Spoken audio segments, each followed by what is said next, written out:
तो कुछ यही देखने को मिलता थिएटर्स में अगर नेटफ्लिक्स डिज्नी को भी खरीद लेता। तो सूत्रों की माने तो वार्नर ब्रोस डिस्कवरी एक लौता बड़ा हॉलीवुड का स्टूडियो नहीं है जिसको नेटफ्लिक्स खरीदने का सोच रहा था। 2025 खत्म होने में कुछ हफ्ते ही बचे हुए हैं और एंटरटेनमेंट इंडस्ट्री की सबसे बड़ी बिक्री के लिए वार्नर ब्रोस डिस्कवरी के लिए बिडिंग वॉर चालू है, जिसमें कि पैरामाउंट और नेटफ्लिक्स दोनों ही कुत्ते बिल्ली की तरह लड़ रहे हैं WB को पाने के लिए। इसी बीच ब्लूमबर्ग ने यह रिवील करके बताया कि नेटफ्लिक्स की डिज्नी पर भी गंदी नजर थी। ब्लूमबर्ग के अकॉर्डिंग नेटफ्लिक्स मैनेजमेंट ने लगभग हर एक मेजर एसेट के बारे में सोचा था जो कि अवेलेबल था सेल्स के लिए, जिसमें कि इलेक्ट्रॉनिक आर्ट्स इनकॉर्पोरेशन, फॉक्स और यहाँ तक कि डिज्नी को एक्वायर करने का भी आइडिया डिस्कस किया गया था। तो आज मैं इसी के बारे में बात करने वाला हूँ कि नेटफ्लिक्स दल्ला अगर डिज्नी को भी खरीद लेता तो क्या होता। तो शुरू किया जाए। तो जैसा कि तुम्हें पता ही है, नेटफ्लिक्स का WB के लिए बिड सामने आया था और पैरामाउंट ने बोला कि 19-20 ज्यादा ले लो पर ये हमें दे दो। लेकिन नेटफ्लिक्स के जो टॉप एग्जीक्यूटिव्स हैं इन्होंने रिस्पॉन्ड करा है इस चीज के ऊपर। इन्होंने बोला कि देखो, पैरामाउंट ने जो भी करा वो बिल्कुल ही अनएक्सपेक्टेड था। पहली बात तो उन्हें पता ही नहीं था कि पैरामाउंट के पास इतना सारा पैसा भी है। फिर उन्हें आगे ये ऐड करा कि हमें लगता है कि ये जो डील है ये शेयर होल्डर्स के लिए बढ़िया है, कंज्यूमर्स के लिए बढ़िया है और ओवरऑल एंटरटेनमेंट इंडस्ट्री के लिए ये बहुत बढ़िया है क्योंकि ये नए जॉब्स क्रिएट करेगा और उनको प्रोटेक्ट भी करेगा। मतलब वही सारी बातें जो इलेक्शन के टाइम पे हर सरकार करती है। लेकिन नेटफ्लिक्स वालों को पूरा भरोसा है कि ये डील वही जीतेंगे। तो अगर नेटफ्लिक्स वार्नर ब्रोस को जीत जाता है तो उसके पास Harry Potter, DC, Looney Tunes जैसी मैसिव प्रॉपर्टी आ जाएंगी। लेकिन हॉलीवुड के अंदर इस बात को लेकर काफी खौफ बना हुआ है क्योंकि ये थिएट्रिकल बिजनेस पर काफी बड़ा इंपैक्ट डालेगा। तो इसके ऊपर एग्जीक्यूटिव्स ने ये बोला है कि हम इस कंपनी को इसलिए नहीं खरीद रहे हैं ताकि इसकी जो एग्जिस्टिंग वैल्यू है वो खत्म हो जाए, बल्कि हम पूरी तरह से कमिटेड रहेंगे वार्नर ब्रोस की मूवीज की तरफ, उसके थिएट्रिकल ट्रीटमेंट को लेकर। उन्होंने एग्जाम्पल देते हुए ये बोला कि जो मूवीज इस साल आई हैं जैसे कि माइनक्राफ्ट, सुपरमैन, वेपन्स, सिनर्स, इन्होंने बहुत अच्छा परफॉर्म करा है और अगर ये डील आज से 2 साल पहले हुई होती और पूरा वार्नर ब्रोस उनके अंडर होता तो ये जो मूवीज इस साल आई है ना, ये बिल्कुल वैसे ही आती, इनमें कोई भी चेंज नहीं होता। पर अगेन मैं इनकी बातों पे भरोसा कर नहीं सकता। उनका कहना यह है कि वो वार्नर ब्रोस का जो कंटेंट है उसमें और भी ज्यादा वैल्यू ऐड कर सकते हैं। अब अगर इनके डेफिनेशन में वैल्यू ऐड करने का मतलब यह है कि उनके जेंडर बदल देना, तो ये थोड़ी गलत डेफिनेशन है। तो इसी बीच एक सवाल उठा कि क्या होगा अगर नेटफ्लिक्स ने डिज्नी को भी परचेज कर लिया। Excuse me, do you mind? तो जरा सोच कर देखो, एक दिन तुम नेटफ्लिक्स खोलते हो और वहां तुम्हें सिर्फ मूवीज और शोज ही नहीं बल्कि Marvel, Star Wars, Pixar, Avengers, X Men, Frozen, हर एक चीज तुमको एक ही ऐप के अंदर मिल जाती है। ऐसा नहीं लगेगा कि तुमने पिकासो खोल लिया है बट वो पैसे मांग रहा है तुमसे। तो ठीक यही होगा अगर नेटफ्लिक्स ने डिज्नी को खरीद लिया। और ये सिर्फ एक बिजनेस डील नहीं होगी, ये पूरे इंडस्ट्री को हिला देने वाला काम होगा क्योंकि डिज्नी सिर्फ एक स्टूडियो नहीं है, डिज्नी पॉप कल्चर की बैकबोन है जो नेटफ्लिक्स उसे खरीद कर तोड़ देगा।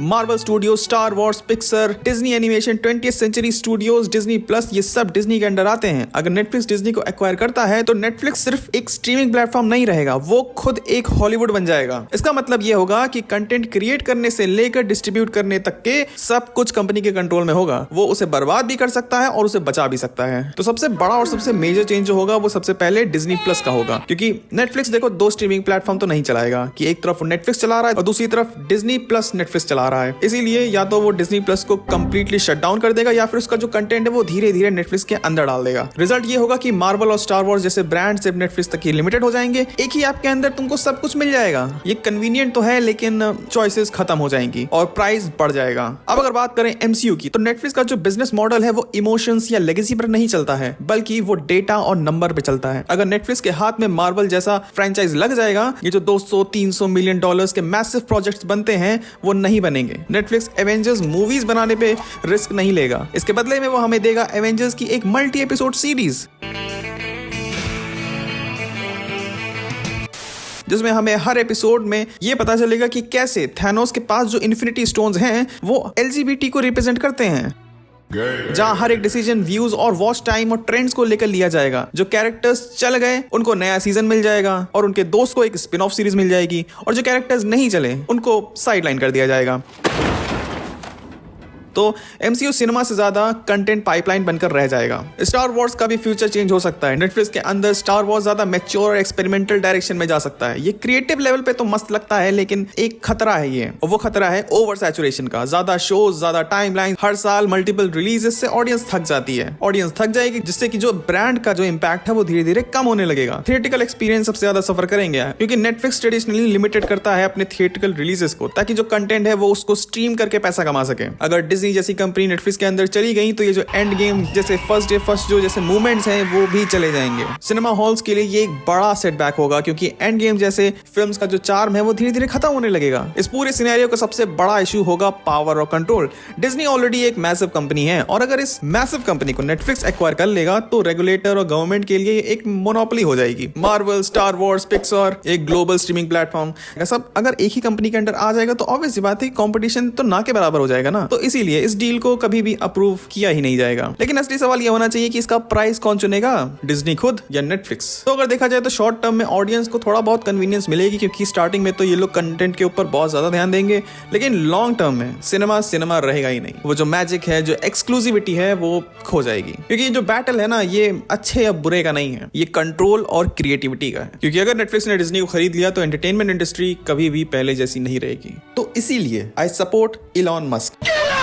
So that's it for this video। चलो अब मैं जा रहा हूँ नेटफ्लिक्स को मेल करने के लिए कि लगे हाथ वो सोनी को भी क्यों नहीं खरीद लेता, क्योंकि यहाँ भी वो लेफ्ट आउट फील कर रहा है। अब अगर तुम जेम्स गन के यूनिवर्स के बारे में जानना चाहते हो कि क्या नेटफ्लिक्स के बाद वो रहेगा कि नहीं रहेगा, तो लेफ्ट वाली वीडियो देखो। और अगर तुम अवतार के बारे में जानना चाहते हो कि आखिर क्यों लोग अवतार को हेट करने लगे थे, तो राइट वाली वीडियो देखो। अब मैं तुमसे मिलूंगा किसी और वीडियो में, तब तक के लिए बाय।